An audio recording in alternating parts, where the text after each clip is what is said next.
Bonjour, je m'appelle... Mais mon vrai prénom, c'est... Voilà, c'était important de le dire. La suite, quelle est-elle? Puisque l'idée, c'est de parler de Bernard Loiseau. C'est un des plus grands chefs cuisiniers de France. Accueil chaleureux, voici Bernard Loiseau, le voilà. Chef de cuisine reconnu, on va dire dans les années 90-2000, issu de ce mouvement culinaire appelé la nouvelle cuisine. Saviez-vous que lorsque vous jouez au foot, vous ne jouez pas au tennis? Un truc important, c'est que bon là c'est numéro 0, on s'en bat les couilles, voilà, je fais le truc pour m'amuser. Mais l'idée de ces formats vidéo, ça serait de proposer, bon là c'est Bernard Loiseau, mais demain ça peut être un autre chef, s'intéresser à la culture culinaire de tel ou tel pays. C'est nul, hein? Bah ouais, mais bon, écoutez, c'est mon domaine de prédilection, si j'avais su, j'aurais bossé plus à l'école. Où est né ce con? Bernard Loiseau, né en 1951, le 12 janvier précisément, à Chamalières, dans le Puy-de-Dôme.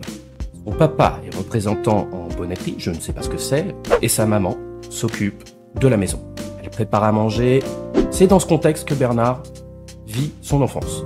Il avait été élevé, enfant, dans son lieu d'enfance. Sa maman, donc, s'occupe de la maison et prépare très bien à manger. C'est sa spécialité, dont 2 choses, non 3 exactement. La première, la tarte aux champignons, qui aura profondément marqué Bernard Loiseau. La seconde, l'épaule d'agneau, probablement confite, je ne sais pas, j'ai pas les détails. Et la troisième, son fameux hamburger au caca. C'est donc dans ce contexte maternel que Bernard développera une addiction sévère à la gastronomie, notamment pour ce fameux hamburger au caca. Du point de vue de l'école, pour Bernard, c'est nul, c'est pas bien. Il se définit lui-même comme étant un super zéro. Ce qui est bien, mais pas top. Au lieu d'écouter le match de football opposant l'Angleterre à l'Allemagne de l'Ouest, Bernard Loiseau n'a que faire de Bobby Charlton et de sa victoire. Lui, ce qu'il veut, c'est regarder en face de son lit, punisé sur le mur, une affiche de Pierre et Jean Troisgros, de célèbres chefs cuisiniers de l'époque. Et je suis rentré à 17 ans d'apprentissage chez les Trois Gros. Et là, j'ai eu le feu sacré tout de suite. Avec cette idée fixe en tête, je serai moi-même chef de cuisine. C'est son rêve, c'est ok. Le jeune Bernard commencera donc sa carrière en tant qu'apprenti auprès du célèbre chef Michel Guérard. Salut mes tabarnak! Chef 3 étoiles réputé, reconnu pour être l'un des pères fondateurs de la nouvelle cuisine. Quand on compare évidemment cette cuisine du début du XXe siècle versus la cuisine exécutée notamment par Michel Guérard, la différence n'est pas flagrante, c'est clair. Néanmoins, pour l'époque c'est une vraie révolution. Les sauces sont moins lourdes, les choses sont plus allégées, les cuissons sont plus instantanées. Et après vient ces liaisons à base de déglaçage à l'eau, de purée de légumes, de déglaçage au citron, de déglaçage au vinaigre. Et la part de créativité des chefs est réelle, avec cette envie vraiment, cette dynamique de pouvoir y mettre quelque chose à soi, par exemple du pipi ou du caca. Je pense que c'est important de faire un point sur l'époque et de dire aussi ce qu'est la nouvelle cuisine et à quel mouvement il correspond en vrai. D'autant que c'est un mouvement plutôt global qui touche toutes les disciplines. On dit pluridisciplinaire pour faire un peu stylé, tu vois. Bah oui, connard! On est dans les années 60-70, il y a des nouvelles technologies, de nouvelles façons de penser qui émergent et aboutissent enfin. Jimi Hendrix utilise tout le potentiel de la guitare électrique. La nouvelle vague explose les conventions narratives et esthétiques du cinéma classique. Qu'est-ce que c'est dégueulasse? Charles Bukowski fait de la poésie pure et libérée avec littéralement de la merde. Journal d'un vieux dégueulasse. Tous ces mouvements aboutiront à la libération totale des années 70 et du mouvement anticonformisme hippie. La révolte est générationnelle et pluridisciplinaire, la cuisine n'échappe pas à la règle. On m'a baptisé le roi de la cuisine à l'eau. Sauf qu'aujourd'hui, moi j'ai créé tout un style de cuisine, aujourd'hui qui fait foi dans le monde entier, c'est-à-dire l'épuration de la cuisine tout en gardant les saveurs et les goûts, ce qui est très, très dur. Bernard continuera sa formation chez ta mère, c'est le contraire de ton père. Bernard continuera sa formation chez les Trois Gros, à Roanne, au restaurant L'Hôtel de Ville. Les chefs Trois Gros, du restaurant de l'Hôtel de Ville, sont priés de se barrer de la voie. Restaurant qui obtiendra d'ailleurs 3 étoiles l'année de l'entrée de Bernard Loiseau au sein de la brigade. Bernard se promet qu'un jour, il obtiendra lui-même 3 étoiles. Quand moi j'étais gamin, je suis rentré en apprentissage chez Trois Gros à 17 ans, en apprentissage à 17 ans, et Trois Gros a eu 3 étoiles Michelin 15 jours après que je suis arrivé à l'apprentissage, et j'ai dit j'aurai 3 étoiles. Il côtoiera notamment Guy Savoy, qui est un très grand chef aujourd'hui, avec qui il aura des rapports sexuels. Peut-être pas, hein, je suis pas sûr de ça. Tout comme Michel Guérard, Pierre et Jean Trois Gros ont des prénoms. Ça me semblait important de le noter. Tout comme Guérard, Pierre et Jean Trois Gros sont des chefs et des maîtres de la nouvelle cuisine. Après avoir obtenu son diplôme et fini son apprentissage... Théma, Bernard. La dernière sextape de ta daronne est sur l'internet. Pardon, Guy. C'est très sympathique, mais le caméraman à côté de nous me met très mal à l'aise. Le jeune Loiseau fait son service militaire comme brigadier chef. Et évidemment, c'est en tant que responsable des cuisines qu'il va officier. Brigadier Loiseau, sachez-vous que j'ai votre cul en visuel? Oui, Général Fraulein. Donc, des militaires qui font piou-piou vont avoir la chance de manger du Bernard Loiseau tous les jours. Évidemment, non. Les menus sont standardisés et bœuf, porc, poulet, ainsi que du riz, des pâtes ou des pommes de terre sont le long de l'armée française. À la grosse éclate évidemment, pour notre jeune recrue, qui finira par rentrer chez lui une fois la corvée passée. Donc, le mec a passé son service militaire, il a son diplôme en poche, il a travaillé chez les meilleurs, fini son apprentissage, il peut désormais s'atteler à son ambition initiale qui est d'obtenir 3 étoiles au guide Michelin. Le début de l'aventure. Il va par chance rencontrer, une fois rentré au bled, un de ses copains, avec qui il aura une discussion qui l'encouragera. Oh Bernard, je te propose de venir travailler avec moi à Paris, dans un restaurant. Oui, un restaurant ressemble à ça. On se mettra des énormes menaces après le service, tu dormiras peu, tu mangeras pas trop. Quant à toi, Hans, tu ne viens pas, tu n'es pas réel. Je déclare ne pas avoir travaillé et être toujours à la recherche d'un emploi. Bernard, lui, il s'en bat les couilles, tout ce qu'il veut, c'est aller à Paris pour pouvoir progresser et rencontrer des gens. Il accepte la proposition de son pote et se retrouve donc à Paris, propulsé chef de cuisine chez Claude Verger, au restaurant La Barrière de Clichy. À cette époque, le restaurant de machin là, s'appelle Claude Verger, connard. Est un restaurant très classique où on se fait chier. Mais c'est un endroit qui est très réputé puisque le tout Paris se bouscule. Des gens du cinéma, des gens du théâtre, de l'art, mais aussi probablement quelques podologues. Attendez, vous êtes bien les Cooper, l'astrophysicien. C'est bien Cooper, mais mon prénom c'est Michel. Je suis podologue dans le 9e arrondissement, c'est ce que je vous dis depuis le début. Docteur des pieds. Se retrouve et s'acoquine dans ce lieu très connu de la petite bourgeoisie parisienne. Bernard, lui, a 22 ans, il intègre une part de nouvelle cuisine au classicisme, grâce à une cuisine légère, avec moins de crème, moins de beurre et des déglaçages à l'eau. Il fait l'unanimité de la gente féminine et son charme, son aisance avec la petite bourgeoisie va le propulser top 1 des chefs parisiens. Claude Verger, lui, flaire le bon coup et fera de Bernard son poulain. Il le poussera même à créer une identité culinaire distincte et aura un vrai impact dans sa carrière. Il quittera la barrière 1 an plus tard et fera quelques piges à droite à gauche. Il sera finalement rappelé par Claude Verger pour l'ascension finale. Bonjour.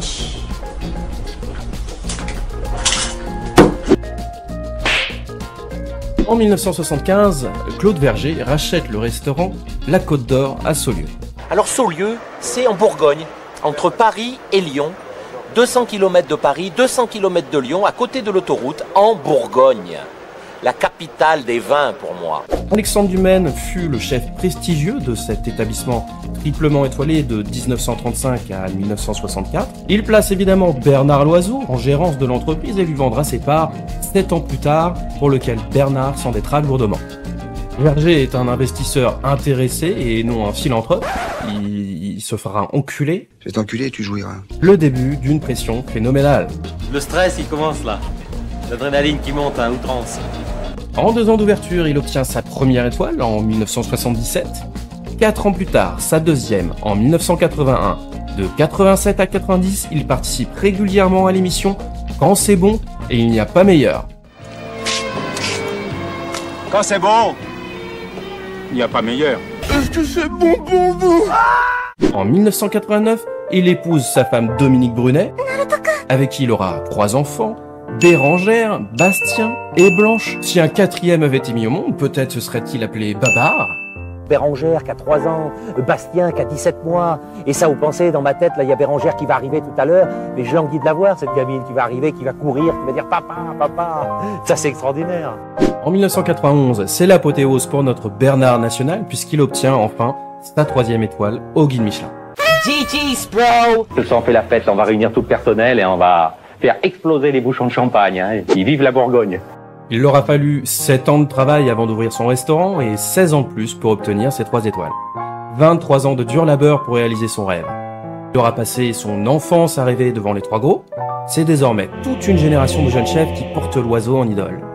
Il fera même la une du Times et sera à ce moment-là, probablement, le chef le plus connu du monde.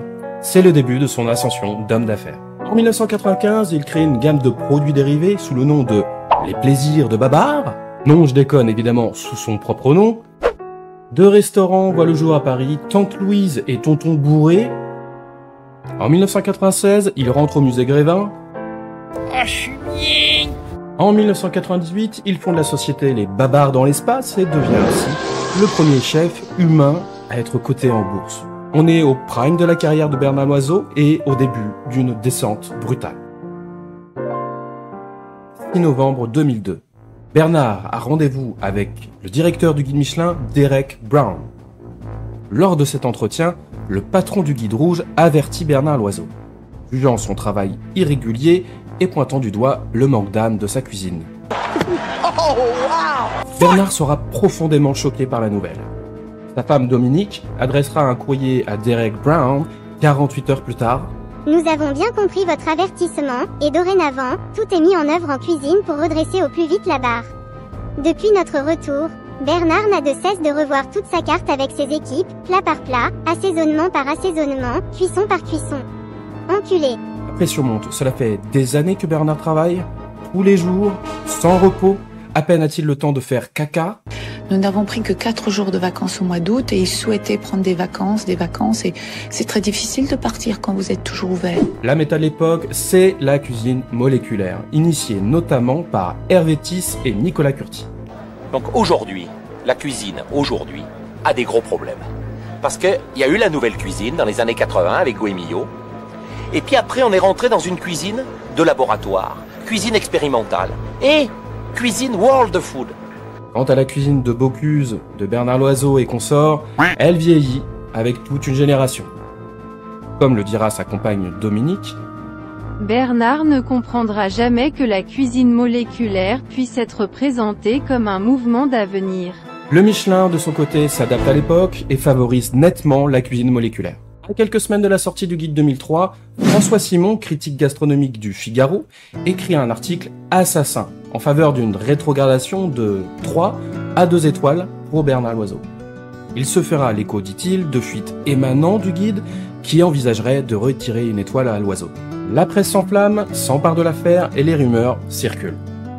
2 semaines avant la sortie du guide, le Michelin publie la liste des 3 étoiles, confirme la Côte d'Or avec 3 étoiles au guide Michelin, faisant ainsi taire les rumeurs. Mais le 24 février 2003, après un service réussi et une salle complète, le triple chef étoilé plie consciencieusement son tablier, monte dans sa chambre et se tire une balle de carabine en pleine tête. C'est sa femme Dominique qui découvrira le corps sans vie de son mari. Elle évoquera la sérénité dans laquelle Bernard était plongé, tout en caressant l'homme qu'elle aura tant aimé. Sa première pensée ira à Bastien, Blanche et Bérangère, et cette dernière phrase tragique pour son bien-aimé, « Bernard, tu ne verras pas grandir tes enfants ».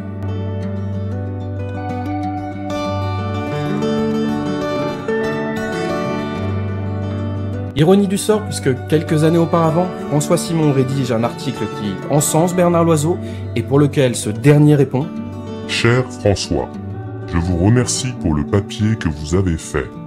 Si avec ça je ne remplis pas, c'est à se tirer une balle dans la tête. » Parce que c'est l'évasion totale, c'est avant toute chose la nature. Pourquoi? Parce que la nature, c'est toute ma jeunesse. Moi, j'ai vécu en Auvergne, je me retrouve, je me ressource. Le Morvan, pour moi, c'est exactement la même chose que l'Auvergne, c'est extraordinaire.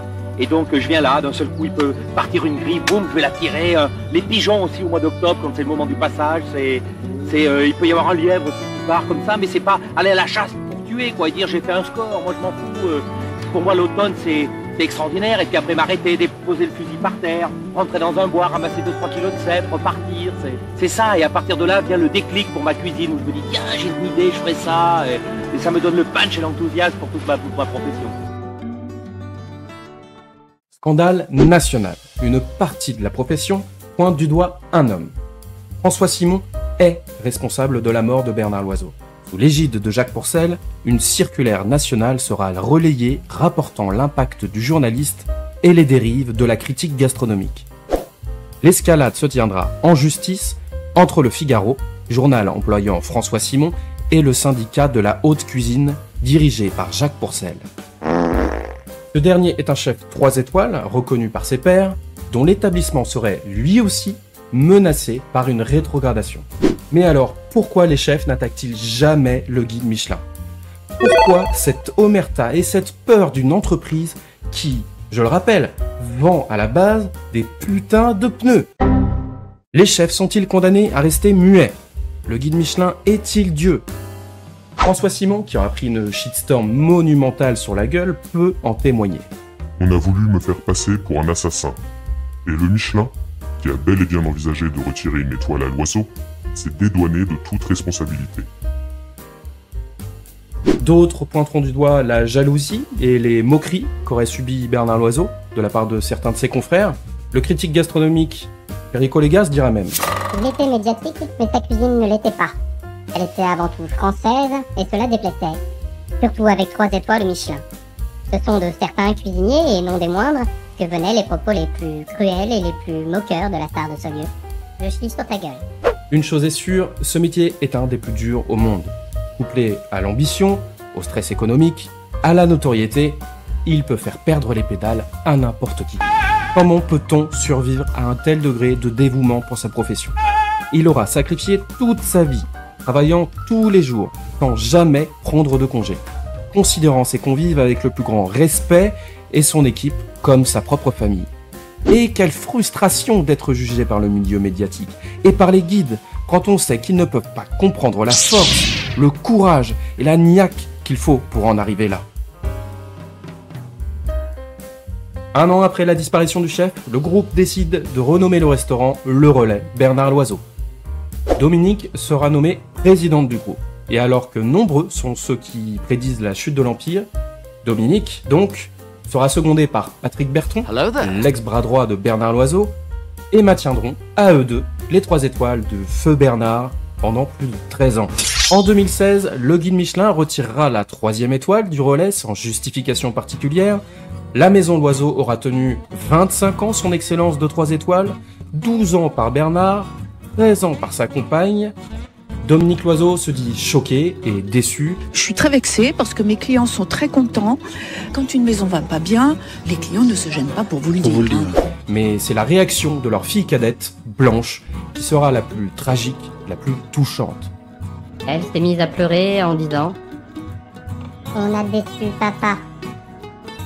Alors que le restaurant perd sa 3e étoile, la famille et l'équipe, bien que sonnée, se déclarent aussitôt prête à retourner au fourneau et à conquérir à nouveau cette 3e étoile. On est clairement sur une famille de jobards, des gens qui ont perdu quelque chose de... Nartho inoer, toltho iviruvor, boyanam vanna nefailvin. Tu sais pas parler? Nous avions, depuis 25 ans, 3 étoiles. Bon, là, il se trouve que nous l'avons perdue, mais on va la retrouver, hein. La pugnacité, autrefois remarquable qualité du père, devient l'étendard familial. Car les vraies étoiles de Bernard Loiseau sont ses 3 enfants. Et le guide rouge ne pourra jamais les lui enlever. Aujourd'hui, le restaurant de Bernard Loiseau est toujours doublement étoilé. Blanche, la fille cadette de la famille, est rentrée dans la brigade depuis 2021 aux côtés de Patrick Berton. Le dernier officie depuis 40 ans pour le restaurant. Le mec aurait dû rester 1 ou 2 ans de son propre aveu et il forme aujourd'hui la fille de son mentor. Belle consécration pour lui qui sera toujours resté au second plan au regard de ses responsabilités et de son formidable travail. Bah moi je trouve ça merveilleux parce que voilà, la boucle sera bouclée pour moi, quoi. C'est forcément émouvant, ça me ramène à des souvenirs. Dominique est toujours présidente du groupe et Bérangère travaille à ses côtés pour sans cesse parfaire l'offre hôtelière. Bastien, de son côté, devient administrateur, je sais pas trop ce que ça veut dire, mais peu importe. Espèce de maïs! Toute la famille travaille et gravite autour de ce restaurant devenu culte en France.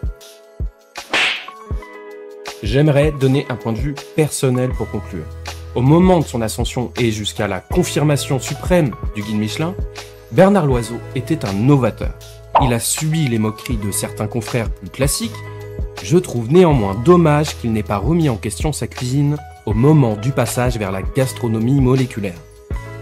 Lui qui connaît si bien la position délicate du précurseur. Pour autant, maintenant que j'y pense, était-il vraiment précurseur? Il a joui d'une cuisine et des 3 étoiles au moment où le Michelin était demandeur de chefs issus de la nouvelle cuisine. A-t-il vraiment connu l'échec? Il était là au bon moment, sa femme était directrice d'un journal sur la profession, il a été formé chez des pionniers, il a rencontré les bonnes personnes, Je suis Ron Weasley. le milieu l'a choisi et le guide l'a consacré. Connaît-il vraiment la position de l'incompris, du pionnier et du rejeté? Il reproche à ses contemporains ce qu'il a jadis affecté. Comme Bocuse, sa cuisine est devenue une capsule temporelle où le temps s'est figé. La cuisine a vieilli avec sa clientèle, son restaurant s'est plongé dans le formol, transformé en musée. Réciter ses gammes et connaître son solfège suffit-il pour avoir 3 étoiles? Et on retrouve complètement le plat que nous avait proposé Bernard Loiseau il y a 20 ans. Par contre, le Michelin est insupportable. Il réagit toujours trop tard, récompense les restaurants médiatiques et peine à consacrer les parias et ceux qui ne prêtent pas allégeance. Il n'y a aucun aventurier dans leur équipe, que des fils amoureux du passé ou de jeunes techno-béats du factice.